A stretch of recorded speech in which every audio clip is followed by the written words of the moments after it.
Spotlight is proudly sponsored by HEC Media, St. Louis's home for arts, education, and culture.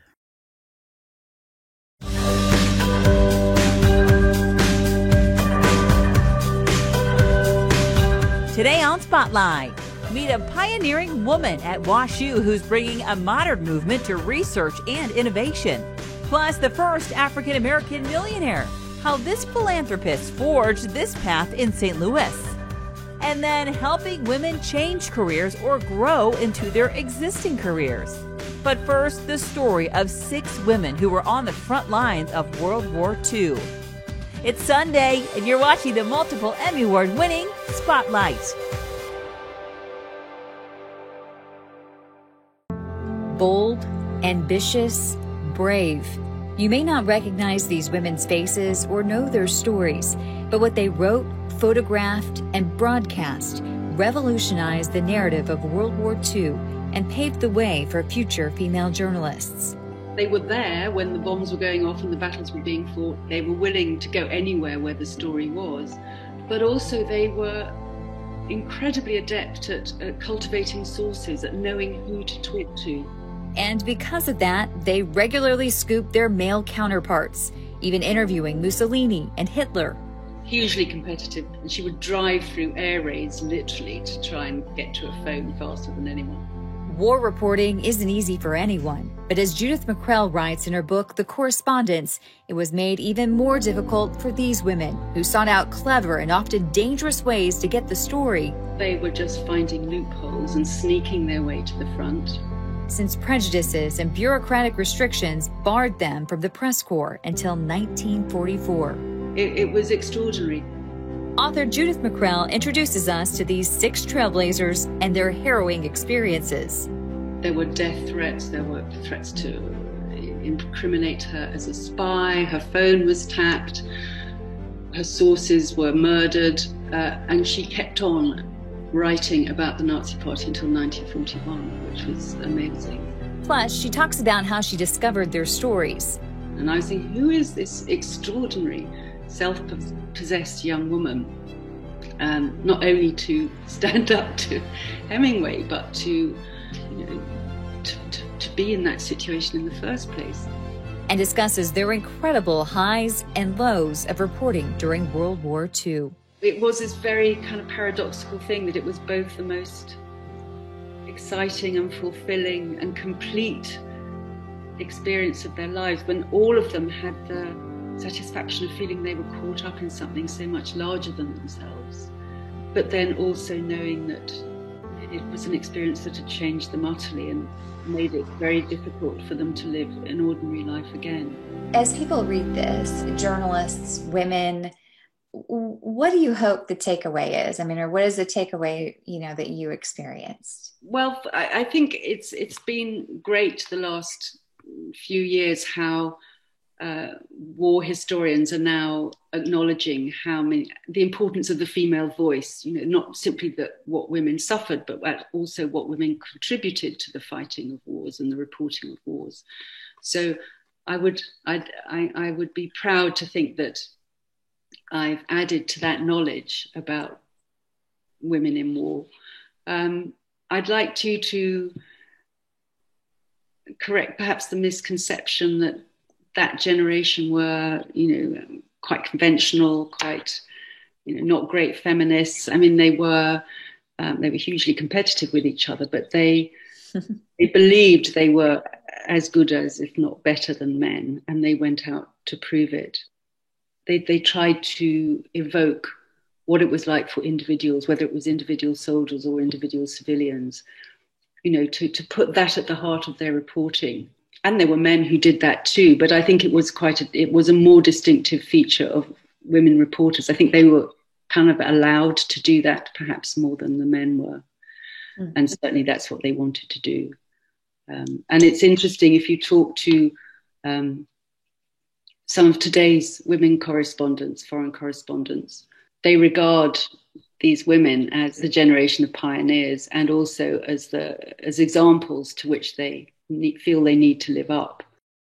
Scan the QR code on your screen with your phone's camera to watch the full interview and find out about one of the women who hid in a bathroom on a hospital ship so she could get to France to be able to report from the front lines. That story and more at hecmedia.org.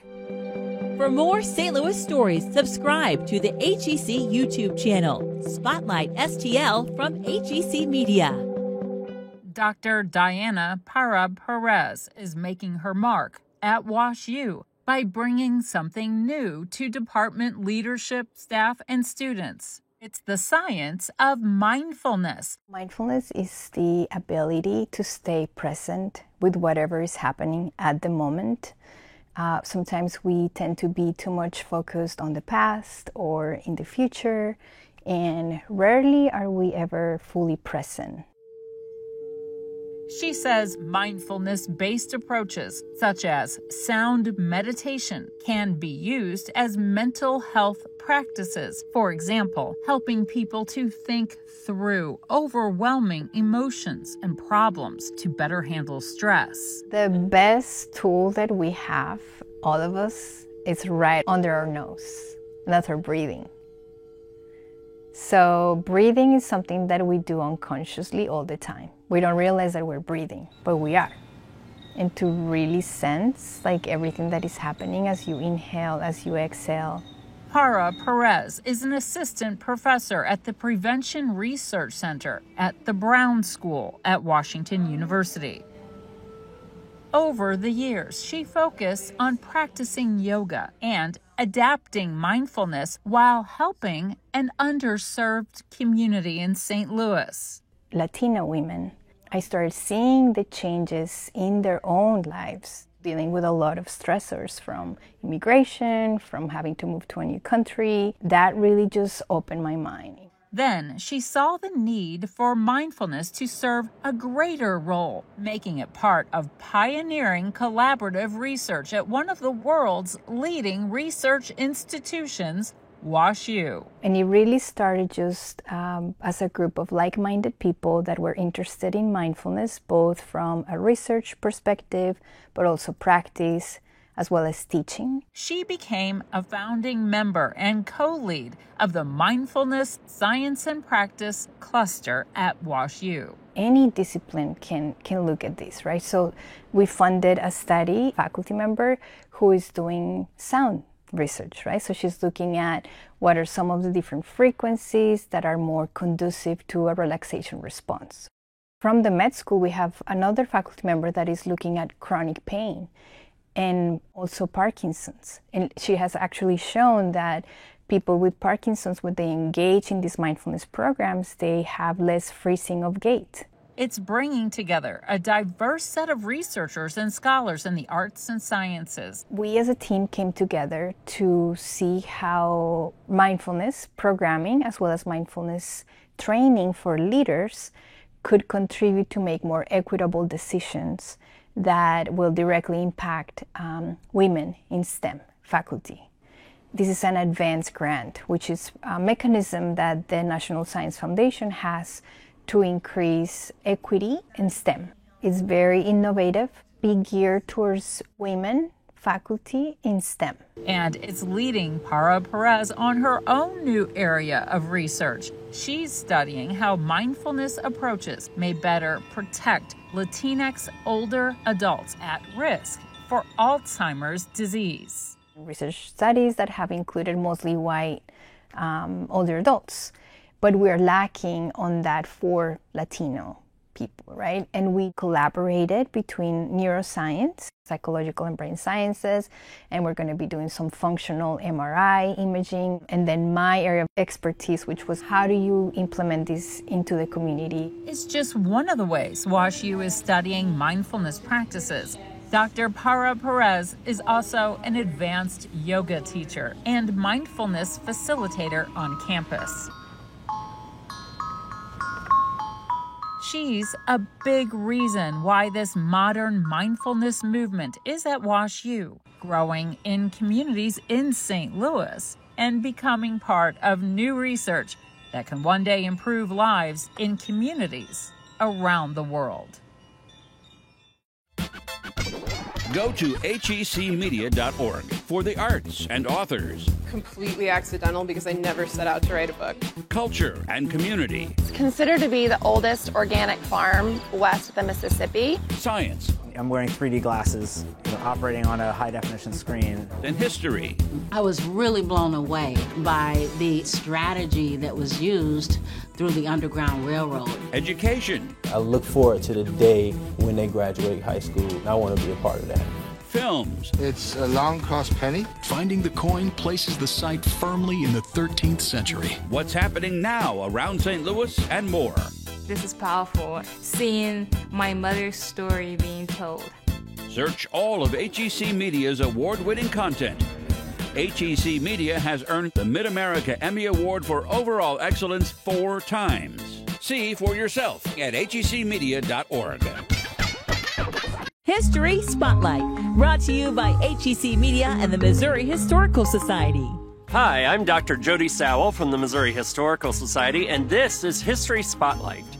Born in 1869 in Metropolis, Illinois, Annie Malone was an American businesswoman, inventor, and philanthropist. She is considered to be one of the first African-American women to become a millionaire in the United States. Public historian Cecily Hunter tells us how she forged this path in St. Louis. So we're here to talk about Annie Turbo Malone. She was born in Metropolis, Illinois to Robert Turbo and Isabella Cook in 1869. She went on to become the self-made millionaire who invented black hair care products to cater to the needs of the market. So she initially started selling her products in Lovejoy, Illinois. When she came to St. Louis to Market Street, she began to expand her business even further. By 1918, she would open the doors to Poro College, serving as a site for Black cosmetology and expanding her brand, Poro, the Poro system, more broadly, nationally, and even internationally. She would have these franchise agents, which served as people who would demo the product, going door to door, demoing and showing people how they can continue to build and grow their hair and protect their hair through her hair care line. Annie Malone has been influential because essentially her philanthropic work, her ability to be an inventor, to be able to expand and give back to the community and allow for the community to even grow has been pivotal to the understanding of St. Louis and even the Ville. The Ville served as an up-and-coming Black community in a place where Black businesses, where Black churches, where Black schools, and so forth was housed in that particular neighborhood. The Ville was conducive to Poro College's growth because you had different schools, Black churches, and other institutions there. And so Poro College really served as a place for people to come and to thrive and to be one with community and in community. And so that's why it was so meaningful to have it there in the Ville. This particular building served as a place for Black community members. So essentially, it was a place for all things you can think of. It had a gentleman's parlor, it had a rooftop garden, it had dormitories, you name it. This was a place where Black people would come to build community, to build camaraderie, and to serve as the Mecca essentially in St. Louis. And it became a place where people would go when they couldn't go elsewhere in the city of St. Louis because of segregation and things of that nature. But this became that place where they really invented themselves and did incredible things with what they had and the resources that were provided by Annie Malone. Next on History Spotlight, how bloomers and bicycles paved the way for women to gain independence. Riding a bicycle is fun. We take it a bit for granted these days, but early in the history of bike riding, it was a sensation. It was also something more. It was a way for women to free themselves from the confines of the oppressive restraints of fashion and find fun, personal independence, and freedom. In the summer of 1896, the United States was stricken with wheel fever. Bicycling became a verified mania, and St. Louisans were some of the most enthusiastic riders. In 1896, St. Louis reported $2 million in bicycle sales. At $75 a bike, that's over 27,000 bicycles in a city of 500,000 people. One St. Louis reporter was astonished when he counted more than 2,800 bike riders passing the corner of 4th and Walnut in a single morning's commute. While complaints were plenty about bicycles clogging the streets and scorchers flying past pedestrians in city parks, the biggest controversy was that women wanted to ride bikes too, and they were taking off their dresses to do it. Because a long dress made pedaling nearly impossible and could get dangerously snagged in the gears of a bicycle, many women adopted baggy, knee-length pants called bloomers that left their lower legs free. With their nether limbs exposed, as one astonished St. Louis reporter put it, bloomer girls dominated news about bicycling. Women's rights advocates praised bloomers for freeing women from fashion bondage, while others vilified bloomers as immodest or even ruinous to the social order. One anti-women biking St. Louis newspaper article displayed before and after illustrations of pale beauties transformed into perfect frights by bicycle riding, with wind-blown hair, sun-flushed cheeks, and of course, bloomers on display. These illustrations meant to terrify, but must have actually looked wonderfully enticing to countless St. Louis women. While wheel fever quickly peaked and fizzled around the late 1890s, the battles over women's fashion and freedom that bicycling sparked were part of a much wider pushing back against the Victorian era's strict social rules. For St. Louis women in 1896, bloomers and bicycles were more than just new clothes and transportation. They were a doorway to personal independence, friendship, increased self-esteem, and the things society so often stole from their lives, a source of fun.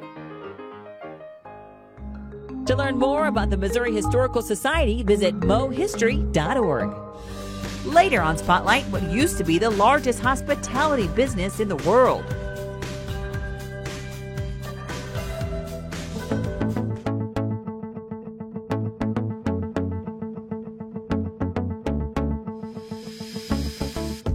In the heart of St. Louis, surrounded by red brick buildings and warehouses, is an unexpected oasis. One where women are digging in the dirt to plant sustainable vegetable gardens outside and sitting in classrooms inside, learning about everything from construction to marketing to geospatial analysis. It's called Rung for Women. Rung for Women is a nonprofit organization that really focuses on helping women either change careers or grow in their existing careers.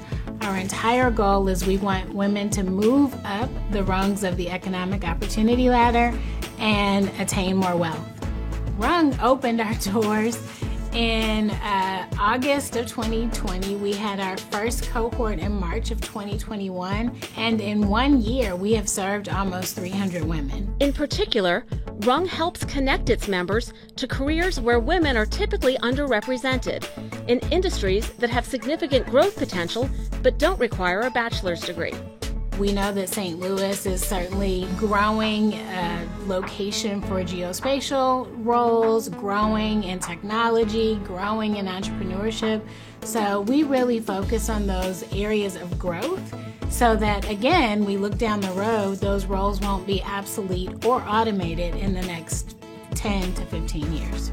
Like geospatial analysts, coders and technologists, or medical coders, construction trades, roles where, women are typically directed away from, those roles that are typically known as man's work.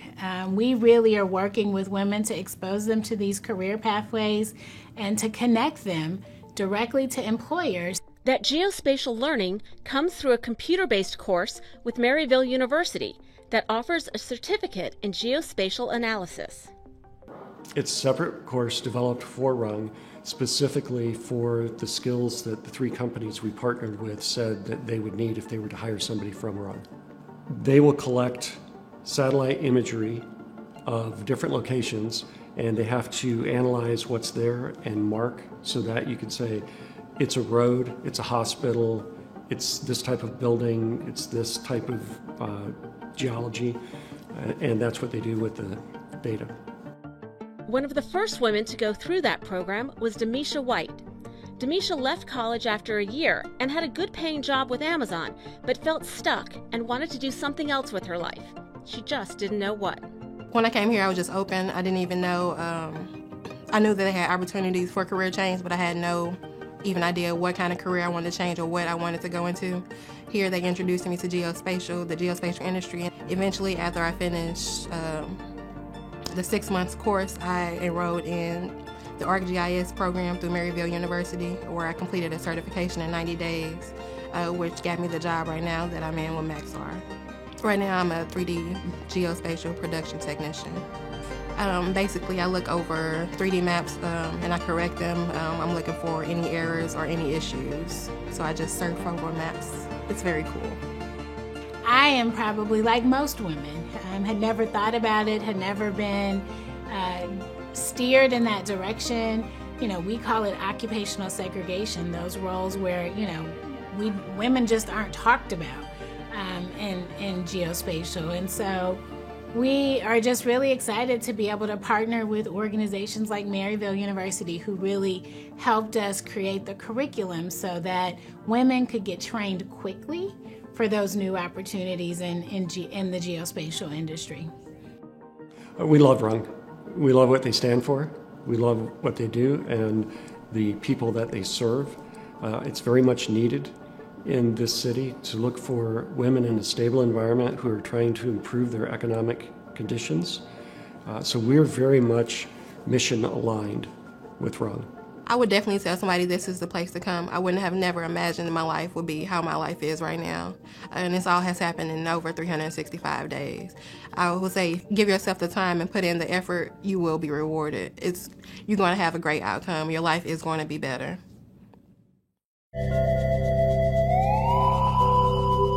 Cheers to Clara Walsh, who is attributed with inventing the cocktail party at her father-in-law's St. Louis home. Positively the newest stunt in society is the giving of cocktail parties, as reported by the Tacoma Times on April 17, 1917. This brought the cocktail from the exclusive Gentlemen's Club to the home where it could be enjoyed equally by women without reproach.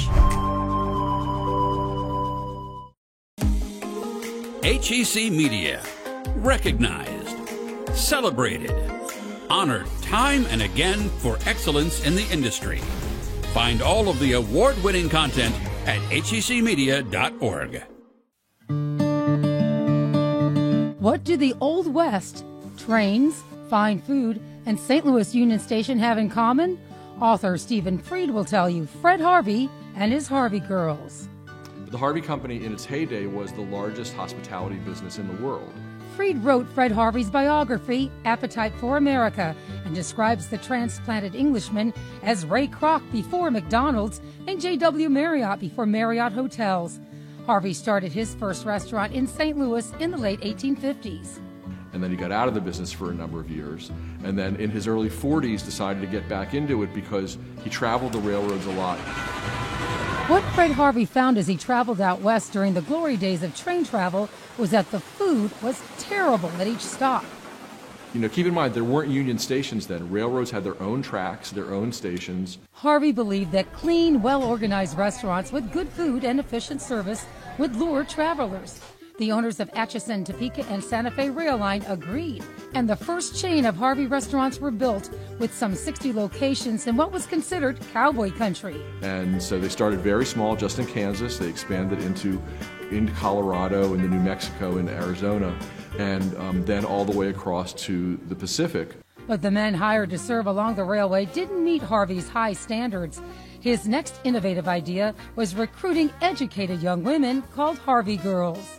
You had to be a little special. You couldn't just be run-of-the-mill. 94-year-old Mary Spiller of Afton was just 17 years old in 1944, the youngest to be hired as a Harvey Girl along with her older sister. It was wartime, and Union Station was teeming with troops. We were waiting on some soldiers, and we're giggling and going on, and Mr. Parker would walk by and he'd stamp this thing, get going, you know. Here she comes! In 1946, the release of the George City movie The Harvey Girls, starring Judy Garland, cemented their legendary status. The Harvey system, I must say, primarily pertains to the absolute perfection in the way we feed the trains. Perfection in the dining room, perfection in the dorm. We even want perfection in the Harvey uniform. These were wholesome girls from the Midwest and East Coast who served patrons in nun-like uniforms. Harvey Girls helped bring a bit of sophistication to all of Fred Harvey's restaurants, particularly to the untamed West. You don't blow on your suit. You fan it with your hat. Oh. Black shirt waist, cuffs neat and trim. The apron must be spotless from the collar to the hem. And from the 1880s through the 1940s, 100,000 single women in America had this experience. Wherever a Harvey house appears, civilization is not far behind. Harvey Girls were true pioneers in the 1870s when few single women traveled or worked outside the home. They were adventurous women when you think about it. St. Louis Union Station historian Darlene Minetti says following the Great Depression of the late 1800s, the economy was rebooted. That led to St. Louis building the first major Union Station in the country in 1894. Fred Harvey was hired to service the entire building, from retail stores to his signature restaurants. It was his only business that was not situated along the Santa Fe Railway. The Station Grill was one, if not the Harvey restaurant. Correct, it was the main one. But up until the Depression, it was thriving. At the Depression, we had to close it, sad to say. But it reopened in 1960 because it was more for the locals at that point. Imported linens and tableware along with prime steak was a classic Harvey trademark. One steak, very rare.